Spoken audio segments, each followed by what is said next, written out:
ராகுல் காந்தி வறுமைக்கு எதிரான தன்னுடைய கடைசி தாக்குதலை துவங்கி இருக்காராம். நாங்க ஆட்சிக்கு வந்தா ஏழைகளுக்கு குறைந்தபட்ச வருமான திட்டமான நியாய் திட்டத்தை அறிமுகப்படுத்துறதா சொல்லியிருக்காரு. ஏழைகளுக்கு மாதம் 6,000 ரூபாய் உதவும், வருஷத்துக்கு 72,000 ரூபாய் நேரடியாக அவங்களோட வங்கி கணக்கில் செலுத்துறது தான் நியாய் திட்டத்தின் நோக்கம். எதுக்கு இது அப்படின்னு யோசிச்சா, வேலைக்கே போனாலும் போகலனாலும் வறுமை கோட்டுக்கு கீழ் இருக்கிற ஏழை மக்களுக்கு குறைந்தபட்ச சம்பளமாக ஒரு குறிப்பிட்ட தொகையை அரசே வழங்குவது சில நாடுகளில் வழக்கமாக இன்னிக்கும் இருக்கு. அது போல ஒரு திட்டம் தான் இந்த திட்டம். யாருக்கு அந்த 72,000 ரூபாய்?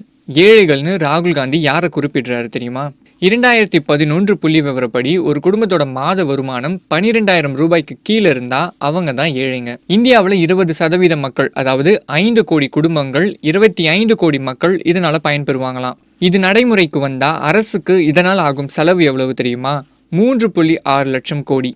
இது நாட்டின் மொத்த உள்நாட்டு உற்பத்தியில 1.5% 2% வரைக்கும் இருக்கும். நம்ம நாட்டோட ஒரு வருஷ பட்ஜெட்ல 13% செலவு இதற்காக மட்டுமே ஒதுக்கி வைக்க வேண்டியதா வரும். ராகுல் இதை அறிவிச்சதுமே நிதி ஆயோக்கோட துணைத் தலைவர் தன்னோட கருத்தை ட்விட்டர்ல பதிவிடுறாரு. என்ன சொல்றாருன்னா, நாங்க நிலவை பிடிச்சு கொடுப்போம் அப்படின்ற வாக்குறுதி பாணியில தான் இந்த திட்டம் இருக்கான். அரசியல் விமர்சனங்களாம் ஒரு புறம் ஒதுக்கி வச்சிருவோம். இல்ல நடைமுறை பிரச்சனை என்ன இருக்கு அப்படின்றத பார்ப்போம். இந்திய நாட்டின் நிதி பற்றாக்குறை 5.9 லட்சம் கோடி. CGA புள்ளி விவரப்படி நாட்டின் மொத்த செலவு 21.42 லட்சம் கோடி. வருமானம் எவ்வளவு தெரியுமா? வெறும் 15 லட்சம் கோடி தான்.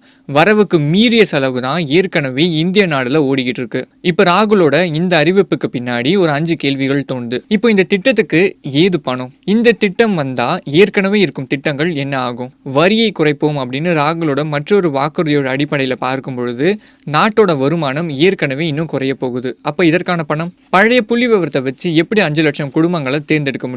நிதி பற்றாக்குறை அதிகமானா நாட்டோட கடன் சுமை அதிகரிக்கும் தானே. சரி, இதற்கு முன்னாடி ஏழை குடும்பங்களுக்கு என்னென்ன திட்டங்கள்லாம் இருக்கு? 440 திட்டங்கள் 55 அமைச்சர்கள் மூலமா செயல்படுத்திக்கிட்டு இருக்காங்க. அதற்கு ஆகிற செலவு 1.8 லட்சம் கோடி. உணவு மானியத்திற்காக 1.84 லட்சம் கோடி செலவாகுது. உர மானியம் அப்படின்னு ஏழை விவசாயிகளுக்கு 75,000 கோடி ரூபாய். மோடி தற்போது அறிவிச்ச ஏழை விவசாயிகளுக்கான வருடம் 6,000 ரூபாய், அதற்கான PM கிசான் பேமெண்ட் 75,000 கோடி ரூபாய் செலவாகுது. மருத்துவ உதவிக்கான ஆயுஷ்மான் பாரத் 20,000 கோடி ரூபாய். இந்த செலவுகளெல்லாம் வச்சு பார்க்கும்போது ஏற்கனவே ஏழை மக்களுக்காக மட்டுமே இந்திய அரசு 5.34 லட்சம் கோடி செலவு செஞ்சுட்டு இருக்காங்க. இது இல்லாம கேஸ், மின்சாரம்னு நிறைய திட்டங்களும் இருந்துகிட்டு இருக்கு. ராகுல் ஒருவேளை பதவிக்கு வந்து இந்த திட்டம் நடைமுறைக்கு வந்தா ஏற்கனவே ஆகிற செலவுல 3/2 பங்கு செலவு இதுக்காக மட்டுமே ஆகுமா. இவ்வாறு அருண்ஜேட்லி ஒரு புள்ளி விவரத்தை வெளியிடுறாரு. சரி, இது எப்படி உங்களால முடியும் அப்படின்னு ராகுல் கிட்ட ஒரு கேள்வி எழுப்பப்படுது. அதுக்கு ராகுல், பணக்காரர்களுக்கு மோடியால் பணம் கொடுக்க முடியும் அப்படின்னும் பொழுது ஏழைகளுக்கு எங்களாலும் கொடுக்க முடியும் அப்படின்னு அவரோட கருத்தை தெரிவிச்சாரு. நாட்டின் பணக்காரர்களுக்கு வங்கிகள் கடன் கொடுக்கும். அது வரல அப்படின்னா வங்கிகள் அது வாரா கடனா அறிவிக்கும். ஆனா அரசின் திட்டங்கள் அப்படின்றது அரசின் கஜானாவை நம்பி இருக்கு. ராகுலோட இந்த திட்டம் ஏழை குடும்பங்களுக்கு குறைந்தபட்ச வருமானத்தை உறுதி செய்யும் அப்படின்னாலும் இப்ப இருக்கிற நிதி பற்றாக்குறையோட அடிப்படையில பார்க்கும் பொழுது இன்னும் இந்திய நாட்டிற்கு கடன் சுமை அதிகரிக்க கூடாதுன்னா ஏற்கனவே இருக்கிற 440 திட்டங்கள், உணவு மானியம், உர மானியம், தற்போது அறிவிச்சிருக்கிற அந்த கிசான் பேமெண்ட், மருத்துவ உதவி, இதற்கு ஆகிற செலவுகள்ல 70% குறைச்சா மட்டுமே இந்த வருடத்திற்கு 72,000 ரூபாய் அப்படின்றது சாத்தியமாகும்.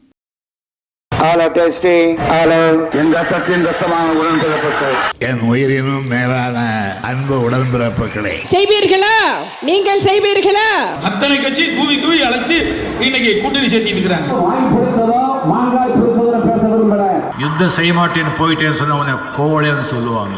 आप में से किसी ने कहा था कि Rafale CEO has said people of Tamil Nadu are remarkable. தேர்தல் திருவிழா 2019 6 பக்க எக்ஸ்க்ளூசிவ் தேர்தல் செய்திகள். தினமலர் நாளிதழில் தினமும் சில செய்திகள், சில படங்கள், சில தகவல்கள். தினமலர் நாளிதழில் மட்டுமே.